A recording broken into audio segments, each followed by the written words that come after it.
सास बहू के झगड़े। एक बार की बात है, मणिपुर गांव में खुशी नाम की लड़की रहती थी। उसकी शादी की उम्र हो गई थी। उसकी सभी रिश्तेदार उसके लिए रिश्ता देखने लगे थे और एक दिन उसके लिए एक रिश्ता आया। वो शुरुआत में इस रिश्ते से बहुत खुश थी। जिससे खुशी की शादी होने वाली थी उसका नाम राहुल था। दोनों ने अपने माता पिता की खुशी से शादी की। पता नहीं किस मुहूर्त पर खुशी ने ससुराल में कदम रखा। उसके और उसकी सास पार्वती के बीच में तू मैं चलता ही रहा। एक भी क्षण ऐसा नहीं होता जबकि वे आपस में किसी बात को लेकर झगड़ती न हो। सास कुछ कहती तो बहू उसका खंडन करती। बहू कोई प्रस्ताव रखती तो सास अपना पूरा बल लगाकर उसका विरोध करती। किसी दिन बहू नई साड़ी पहनती और बालों में फूल गूंथकर अपनी सहेलियों से मिलने जाने लगती तो बस सास की बकबक शुरू हो जाती। अनाप शनाप सुनाने लगती, कहने लगती, ये घर है या बाजार? बहुएं अपने को कहीं और सजाती हैं। अपनी सुंदरता को प्रदर्शित करने का ये पागलपन। घर को बर्बाद करके छज कर जाने लगती हूँ। तो तुम्हें इतनी ईर्ष्या क्यों होती है? मैं जो चाहती हूँ करके रहूंगी। तुम कौन होती हो मुझे रोकने वाली? निस्संकोच होकर बहू ये बात कहकर वहां से बाहर चली जाती। पार्वती किसी दिन मीठा बनाने को कह देती तो खुशी जमकर उसका विरोध करती और कहती कि मेरे पति को खट्टा ही पसंद है। उसके स्वर में कड़वापन भरा हुआ होता था। बेचारा राहुल दिन भर खेत में कड़ी मेहनत करता था और शाम को ही घर लौटता था। पर सास बहू के ये झगड़े उसके मन को अशांत कर देते थे। सहज ही वह कोमल स्वभाव का था, इसलिए पत्नी को या नहीं अपनी मां को समझा पाता था।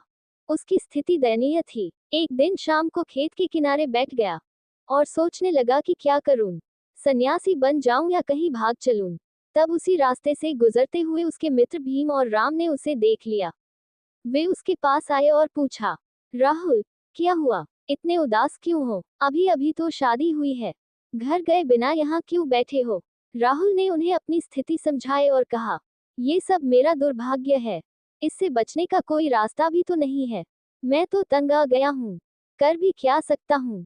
मेरी बात छोड़ो, ये तो बताओ, दोनों कहाँ जा रहे हो? पड़ोस के गांव में नाटक प्रदर्शन हो रहे हैं, हम भी उनमें वेशधारी हैं। श्री राम नवमी के अवसर पर यह कार्यक्रम हो रहा है।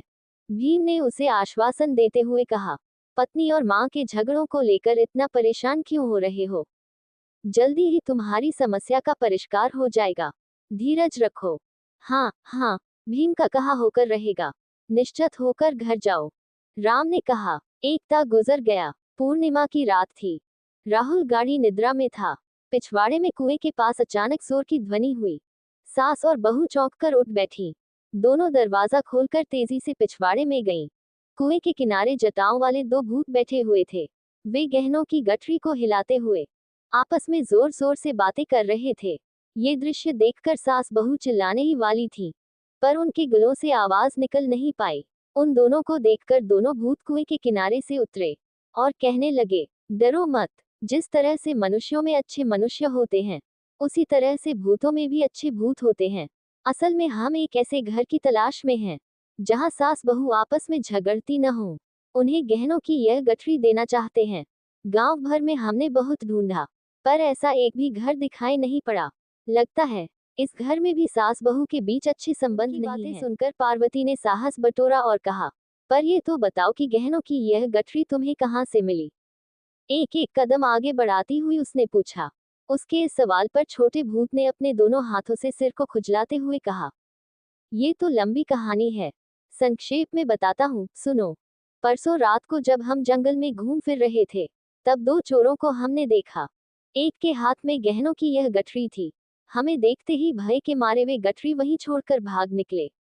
ये सुनते ही पार्वती कुछ और पूछने ही वाली थी कि खुशी ने इशारे से उसे रुकने को कहा और भूतों से पूछा, तुम्हारी कही बातें अक्लमंदों को विश्वास योग्य लगती हैं, पर तुम लोगों को ये गहने गरीबों को दान में देने चाहिए, परंतु तुम उन सास बहू को ही देना क्यों चाहते हो जो आपस में झगड़ती नहीं हैं? इसके जवाब में लंबी जटाओं के भूत ने चिंता भरे स्वर में कहा, बहू, तुमने तो बड़ा ही जटिल प्रश्न पूछ डाला। हम दोनों भी तुम दोनों की ही तरह फालतू बातों को लेकर झगड़ने वाली सास बहू थी। हमारे घर के सामने एक प्रार्थना मंदिर हुआ करता था। उसमें एक जटाधारी मुनि ध्यान में मग्न रहता था। हमारी चिल्लाहटों व झगड़ों के कारण उनके ध्यान में भंग पड़ता था। वे हम पर क्रोधित हो उठे और हमें भूत बन जाने का शाप दिया। पांवों पर गिरकर क्षमा मांगने लगे। तब उन्होंने कहा कि जिस घर में सास बहू के बीच अच्छे संबंध हों, उनका अगर तुम भला करोगे तो तुम दोनों शाप से मुक्त हो जाओगे और तुम्हें फिर से मनुष्य रूप मिल जाएगा। तब खुशी ने कहा, गहनों की यह गठरी हमें दे दोगे ना? अवश्य देंगे। इसके बदले आपको हमें कुछ देना होगा। छोटे भूत ने कहा। सास बहू ने आशा भरे स्वर में एक साथ कहा, अवश्य, कहिए, आपको हम क्या दें? अगली पूर्णिमा के दिन गहनों की इस गठरी को लेकर फिर से आएंगे। हमको विश्वास हो जाना चाहिए कि गहनों की इस गठरी के लिए नहीं, बल्कि सचमुच ही तुम दोनों के बीच अच्छे संबंध हैं। तुम एक दूसरे का आदर करते हो। हम अदृश्य रहेंगे, पर हम तुम दोनों पर नजर रखेंगे। सवेरा होने जा रहा है, जाओ और अपने अपने काम में लग जाओ। दोनों भूतों ने कहा।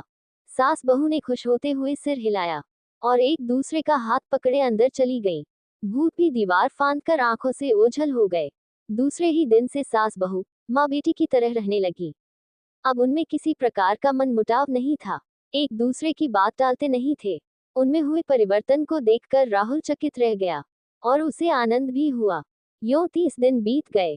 वह पूर्णिमा की रात्रि थी। चांदनी बिछी हुई थी। सास बहू बड़ी बेचैनी से भूतों का इंतजार करने उनकी प्रतीक्षा में थी। सूर्योदय होने को था, पर भूतों का पता नहीं। सास पार्वती ने बहु खुशी से दुख भरे स्वर में कहा, भूतों ने हमसे कहा था कि बिना किसी प्रकार के स्वार्थ के हमें एक दूसरे के साथ प्रेम पूर्वक व्यवहार करना चाहिए, परंतु कभी कभी मेरे मन में स्वार्थ उभर आया और मैंने तुमसे प्रेम का नाटक किया। भूतों ने ये जान लिया होगा, इसीलिए वे आए नहीं। तुम्हारी ही तरह मेरे मन में भी बुरे विचार आए। गहनों की बात छोड़ो, हम आगे से क्यों न अच्छे बने रहें? एक दूसरे की इज्जत क्यों न करें? 1 महीने तक हमारे संबंध बड़े ही मीठे रहे। इसी तरह झगड़ा किए बिना भविष्य में भी रहेंगी। तब आपका बेटा भी खुश होगा। खुशी ने गंभीर स्वर में कहा, हाँ हाँ, तुमने ठीक कहा। छोटी हो, फिर भी तुमने कितना ठीक सोचा। कहती हुई पार्वती ने बहू की भरपूर प्रशंसा की। बगल के कमरे में लेटे राहुल ने उन दोनों की बातें सुन ली। सास बहू में हुए परिवर्तन को देखकर उसे बहुत आनंद हुआ, पर उसे यह मालूम नहीं था कि उसके दोनों दोस्त भूतों के रूप में आए और सास बहू का ये झगड़ा खत्म कर दिया। अगर आपको मेरी यह कहानी अच्छी लगी तो प्लीज इस वीडियो को लाइक, कमेंट और शेयर करें। शुक्रिया।